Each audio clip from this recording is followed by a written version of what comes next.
obstructive lung disease. Obstructive means it is causing obstruction to our respiratory tract. And under this we have COPD, asthma and bronchitis. We'll be discussing COPD in this video and the remaining two will be discussing in next videos. Now starting with COPD. It is called chronic obstructive pulmonary disease. The name itself says it is chronic, means it is persisting for a long time or it is constantly reoccurring. Obstructive means it is causing obstruction in the lower respiratory tract, means anything from trachea till sinus. And pulmonary disease means it is a disease of lungs. Now COPD is a group of disease which has two diseases in it, emphysema and bronchitis.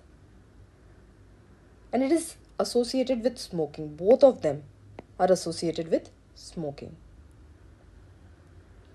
Now before moving to COPD, we should know this basic concept that we have trachea and after trachea comes bronchus, after bronchus bronchioles and after that terminal bronchioles. And after terminal bronchioles we have sinus. Now what is this sinus? It comprises of three parts: the respiratory bronchiole, alveolar duct and alveolar sac. In short, R, T and S. This three makes a sinus. Now starting with emphysema. So emphysema is a irreversible damage to the airways, means it is not reversible. And damage to the airways, which part of the airways? So the part which is distal to terminal bronchioles. So what was distal to terminal bronchioles? After terminal bronchioles we have sinus, means these three parts, the respiratory bronchiole, alveolar duct and alveolar sac, will be damaged in emphysema.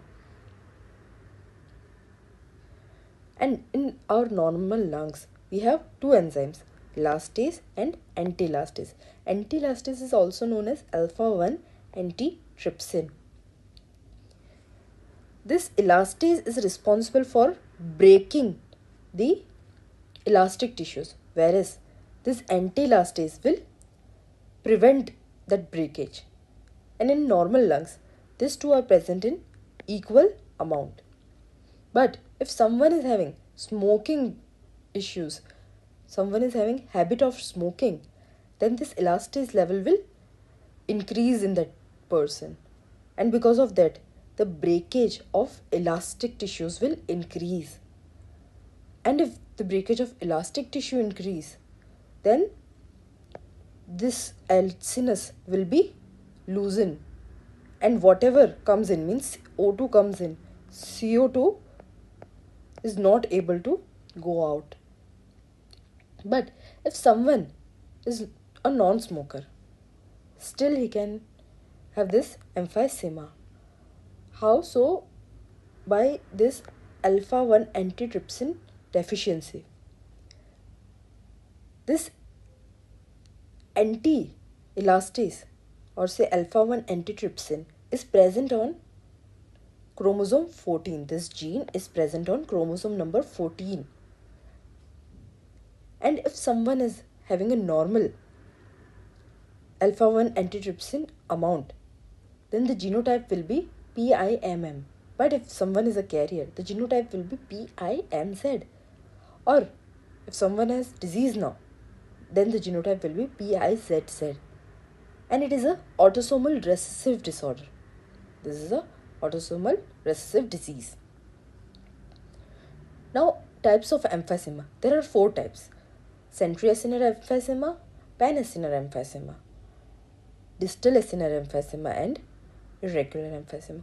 These are all classified based on at what part it will be causing damage. If it is causing damage to all these 3 parts, this respiratory bronchiole, alveolar duct and alveolar sac, then it will be panacinar emphysema. But if something is causing damage just in this part, the respiratory bronchiole, then it will be centroacinar emphysema. And the distal name itself says it is distal, means the alveolar duct and alveolar sac will be damaged in distal acinar emphysema. And in irregular emphysema, damage can occur anywhere. In this three part, anywhere can this damage be occurred. Now this centroacinar emphysema occurs in upper lobe, whereas panacinar occurs in lower lobe. And this distal one, the distal acinar emphysema, is at the end. That means there is chances of bursting out. And because of that, it causes spontaneous pneumothorax. Now about the pictures. Here it is seen that there are some parts spared. That means it is centroacinar emphysema. And this picture, there is nothing spared. That means it is a panacinar emphysema. Whereas in this picture, it is distal. Everything which is distal is damaged. That means it is distal acinar emphysema. Now in a normal lung, there was this round acinus, but in this there is floating septa because most of the part is damaged. So we will see this floating septa there. Now the clinical features. We saw pink puffers in emphysema, but here is blue bloaters.